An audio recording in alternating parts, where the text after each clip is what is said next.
স্বাগত দীপ্ত সংবাদে, সাথে আছি আমি নুজহাত রাহনুমা। ঢাকা প্রকৌশল ও প্রযুক্তি বিশ্ববিদ্যালয় ডুয়েটে অন্য প্রতিষ্ঠান থেকে উপাচার্য নিয়োগের প্রতিবাদে সাধারণ শিক্ষার্থীদের ব্যানারে ব্লকেট কর্মসূচি চলছে। এতে বন্ধ রয়েছে প্রতিষ্ঠানের দাপ্তরিক ও একাডেমিক কার্যক্রম। গতকাল ডুয়েটের মূল ফটক বন্ধ করে বিক্ষোভ শুরু করে শিক্ষার্থীদের একটি অংশ। আজ সকালে শিক্ষক, কর্মকর্তা ও কর্মচারীরা ক্যাম্পাসে প্রবেশ করতে চাইলে মূল ফটকে তালা ঝুলিয়ে দেওয়া হয়। এক পর্যায়ে শিক্ষার্থীদের দুই পক্ষের মধ্যে ধাওয়া পাল্টা ধাওয়া শুরু হয়। সম্প্রতি শাহজালাল বিজ্ঞান ও প্রযুক্তি বিশ্ববিদ্যালয়ের অধ্যাপক মোহাম্মদ ইকবালকে ডুয়েটের উপাচার্য নিয়োগ দেয় সরকার। এর প্রতিবাদ করেন একদল শিক্ষার্থী।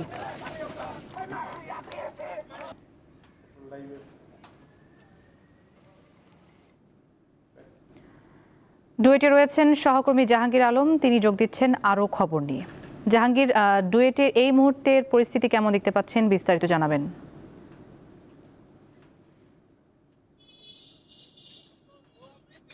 জি নৌসাদ, এখন পর্যন্ত কিন্তু ডুয়েটের প্রত্যেকটা গেট বন্ধ রয়েছে এবং প্রত্যেক গেটে শিক্ষার্থীরা তালাবদ্ধ করে রেখেছে এবং কিছুক্ষণ আগে তারা সংবাদ সম্মেলন করেছে। সংবাদ সম্মেলনের দাবি একটাই, তাদের যে ডুয়েটের যে কর্মরত শিক্ষকরা রয়েছেন তাদের পক্ষ থেকে একজনকে নিয়োগ দিয়ে এবং পূর্বের যে বিসি নতুন নিয়োগ দেওয়া হয়েছে সেই বিসিকে নিয়োগ বাতিল করে এবং এখান থেকে নিয়োগের দাবি যতক্ষণ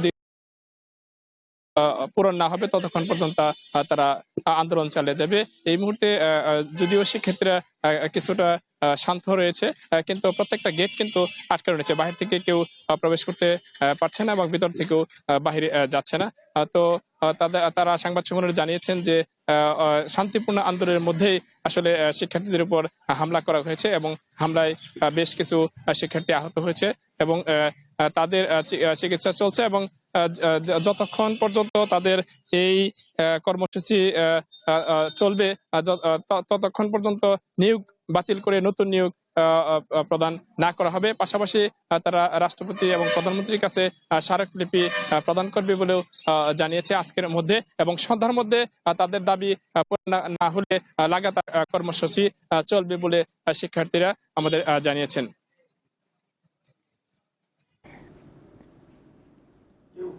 জাহাঙ্গীর, ধন্যবাদ আপনাকে।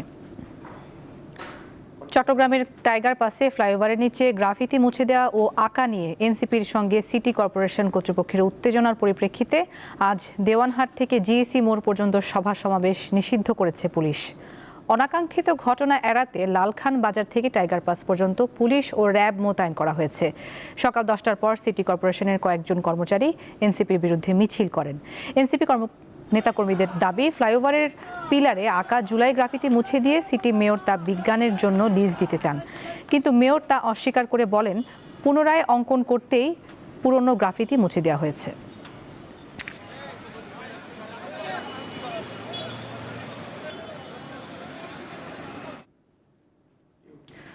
ঘুমাতে লাগে মাত্র 20 মিনিট, দুঃখিত, মাত্র 20 টাকা।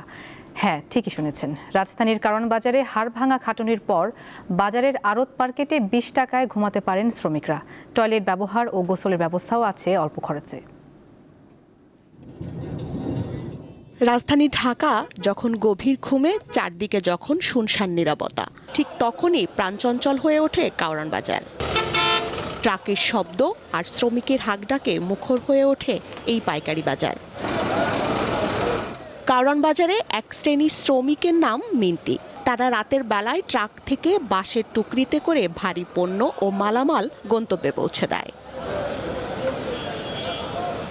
এদের আরেকটি দল কাজ করেন দিনে, তাদেরও কাজের ধরন এক, টুকরিতে করে ক্রেতার গাড়িতে বাজার তুলে দেওয়া। এই মিন্তিদের ঘরবাড়ি কিংবা কর্মস্থল সবই এই কারওয়ান বাজারে। কারওয়ান বাজারের আড়ত মার্কেটের দ্বিতীয় তলা। এটি এই মিন্তিদের ঘুমানোর জায়গা। যারা রাতভর কাজ করেন তারা ঘুমাতে আসেন ভোরে, আর দিনের বেলায় কাজ করা শ্রমিকেরা ঘুমান রাতে। শুধু পেটের জন্য, ইনকামের জন্য। তা আমি ওই খুব কষ্টের জীবন আমাদের এখানে।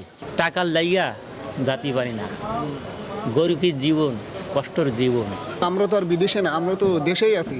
এজন্য অল্প সময়ের ভিতরে বাড়ি যাতে পারে আসতে পারি, এই জন্য আর কিছু মনে নেই, তবু মাঝে মধ্যে খারাপ লাগে আর কি। এখানে ঘুমানোর জন্য ভাড়া লাগে 20 টাকা। বিছানা হিসাবে মেলে পাটি বা প্লাস্টিকের বস্তা, আর বালিশ হলো প্লাস্টিকের ব্যাগ। এছাড়া অল্প খরচে গোসল ও টয়লেট ব্যবহারের সুযোগ। এতেই খুশি খেটে খাওয়া মানুষেরা। খাসি ভাড়া 30 টাকা, ঘুমাইনা 20 টাকা।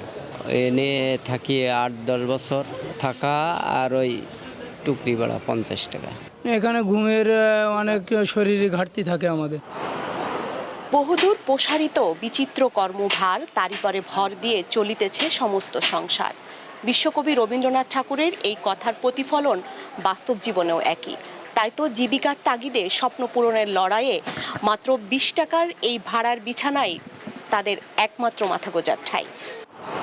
এই মার্কেটের সুবিধায় আমি যদি 5 দিন থাকি, আমার 5 দিনই ভাড়া দিয়ে আমার চলে যেতে পারবো। এই জন্য এই ডিলের সুবিধা এই জায়গায়। থাকার যে পরিবেশটা অনেক নোংরা, এটা যদি মনে করেন সরকার থেকে যদি আপনার কিছু একটা যদি করে দেয়, তাহলে মনে করেন যে আমার জন্য না, সবার জন্যই ভালো হবে। মিন্তিদের এই কষ্টের রাতগুলো হয়তো শেষ হয় না, শুধু বদলে যায় তারিখ। জীবিকার তাগিদে শহরে আসা এইসব মিন্তিদের স্বপ্ন একদিন হবে স্থায়ী ঠিকানার। তাই তো তারা ছুটে চলেন, প্রতিদিন কাজ করেন। স্বস্তিকা সিংহ, দীপ্ত সংবাদ, ঢাকা। প্রধানমন্ত্রী তারেক রহমানের সভাপতিত্বে আজ জাতীয় অর্থনৈতিক পরিষদ এনইসি সভা হয়েছে। সকাল 10টায় রাজধানীর আগারগাঁওয়ে পরিকল্পনা কমিশন মিলনায়তনে এটি শুরু হয়। প্রধানমন্ত্রীর প্রেস উইং এই তথ্য জানিয়েছে। বৈঠকে 2026-27 অর্থ বছরের বার্ষিক উন্নয়ন কর্মসূচি এডিপি নিয়ে আলোচনা হওয়ার কথা রয়েছে।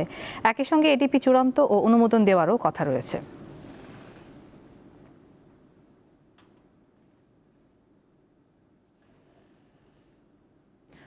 মাদারীপুরে একটি ভাড়া বাসা থেকে একই পরিবারের 3 জনের মরদেহ উদ্ধার করেছে পুলিশ।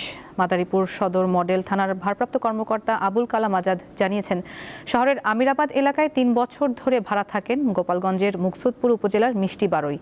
রোববার বিকেলে ওই বাড়িতে যান তার চাচাতো ভাই চিন্ময় দাস সহ পরিবারের 3 সদস্য। ওসি জানান, রাতে মিষ্টি বারোই এক রুমে ঘুমান, আরেক রুমে চিন্ময় সহ বাকিরা। মাঝরাতে পুলিশকে ফোন করেন মিষ্টি বারোই। পরে ঘরের দরজা ভেঙে 3 জনের মরদেহ উদ্ধার করা হয়। তারা হলেন চিন্ময় দাস, তার স্ত্রী ঈশা দাস ও তাদের 8 মাসের সন্তান। ঘটনার কারণ সম্পর্কে পুলিশ এখনো কিছু নিশ্চিত করতে পারেনি।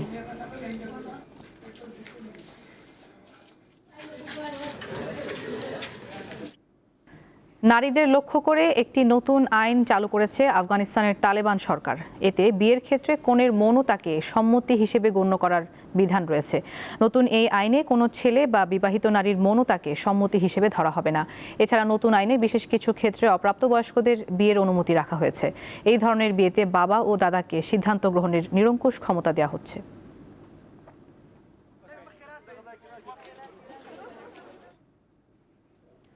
ফিলিস্তিনের গাজায় ইসরায়েলি হামলায় আরও 8 জন নিহত হয়েছে। এর মধ্যে আল-বালা এলাকায় 3 জন, বাকিরা খান ইউনিস ও বেইত লাহিয়া এলাকায় প্রাণ হারিয়েছে। ইসরায়েলের এই হামলা শুধু সাধারণ নাগরিকদেরকেই লক্ষ্যবস্তু করছে না, যুদ্ধবিধ্বস্ত এলাকায় যেসব সংগঠন সেবা দিয়ে যাচ্ছে তাদেরকেও হামলার লক্ষ্যবস্তু করছে ইসরায়েল।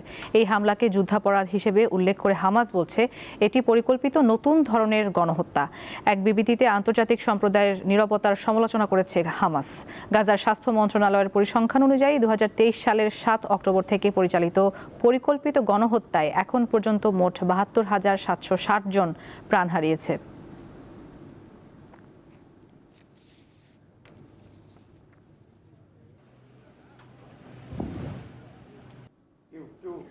দর্শক, এই ছিল এখনকার মতো। আমাদের পরের সংবাদ বিকেল 5টায় দেখার আমন্ত্রণ। এছাড়া আরও তথ্যের জন্য চোখ রাখুন দীপ্তর ডিজিটাল প্ল্যাটফর্মগুলোতে। ধন্যবাদ সবাইকে।